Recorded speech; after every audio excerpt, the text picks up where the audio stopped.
आ रहा है, अरे भाई एलिमिनेशन टेक्निक आती है जिंदगी में, सीखे हो ना। हाँ, अब भाई वो बोल रहा है कि power transformer, auto transformer, welding transformer, isolation transformer. Isolation को तो आप बता सकते हो ना कि प्राइमरी और सेकेंडरी साइड में ईएमएफ आपका इक्वल होगा। तो भाई ये ईएमएफ दे रखा है, तो इसमें देखो सेम सेम कहां पे भाई, इसका ये नहीं है क्या, है कि नहीं है।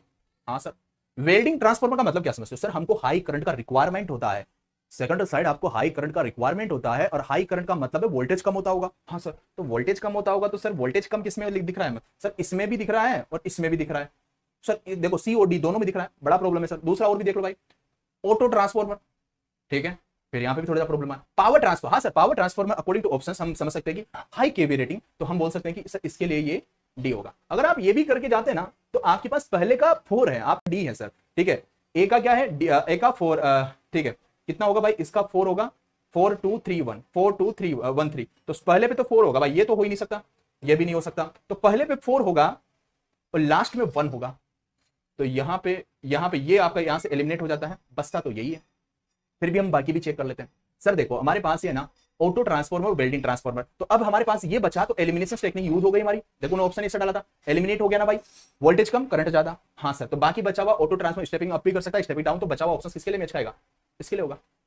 क्लियर, तो ऑप्शन आपका ए हो जाएगा। देखो भाई एग्जाम तो बहुत बड़ा है, लेकिन क्वेश्चन सिंपल है, ठीक है, तो कोई खतरनाक नहीं होते भाई। किसको मानते हैं, अगर कोई भी कंडीशन नहीं दी हुई ना मेरे भाई, तो आप हमेशा करंट वेरी वाली कंडीशन मानोगे, ठीक है, बाय डिफॉल्ट करंट की वेरी वाली कंडीशन मानोगे, पावर फैक्टर कांस्टेंट वाली कंडीशन मानोगे। तो मतलब यहाँ पे मैक्सिमम एफिशिएंसी कंडीशन में आप सब लोगों ने देखा था, full load copper losses equal to iron loss आया था कि नहीं आया था, आया था। हाँ सर, फिर यहाँ पे हमने इसको रिप्लेस करके अगर लोड की फॉर्म में लिखूं, तो मैंने क्या लिखा था, x square PCU F L, x निकालने के लिए आयरन लॉस हम लिख सकते हैं। अब ये बोलता है, ये बच्चा बोलता है कि जो ये एक्स है ना, एक्स क्या है, लोड, हमने जो लोड यूज किया है ना, फुल लोड कॉपर लॉस का, वो कितना यूज किया है, 75%। अच्छा, तो यहाँ पे 75% यूज किया है, हाँ बच्चे ये यूज किया है पीसीयूएफएल, ठीक है बच्चे। हाँ सर, मेरे भाई 75% को अच्छे तरीके से लिखो, कितना लिख सकते हैं, 75 अपॉन आप 100 लिख सकते हो, 3 अपॉन 4 लिख सकते हो, है ना। तो मतलब यहाँ पे 3 अपॉन 4 का स्क्वायर है बच्चे, ठीक है। अच्छा, equal to P iron loss है। अच्छा, ऑप्शन ए, तो क्वेश्चन ऐसे भी आते हैं, ठीक है, क्वेश्चन ऐसे भी आते हैं बच्चे। अच्छा, ऐसे आते हैं, हाँ सर ऐसे आते हैं, घुमा देते हैं आपकी खोपड़ी। Eight which condition the transformer the equivalent circuit will be shine the blur. अच्छा, तो सर हमारे पास ये ब्रांच दे रखी है, कौन सी ब्रांच दिख रही है आपको, संट की ब्रांच, संट की ब्रांच दिख रही है, तो सर कोर की ब्रांच, तो कोर लॉसेस आपको बताएगा, ओपन सर्किट आपके पास करंट ऐसे भी दिख रही होगी, ठीक है, तो ओपन सर्किट टेस्ट आपके पास यहाँ पे।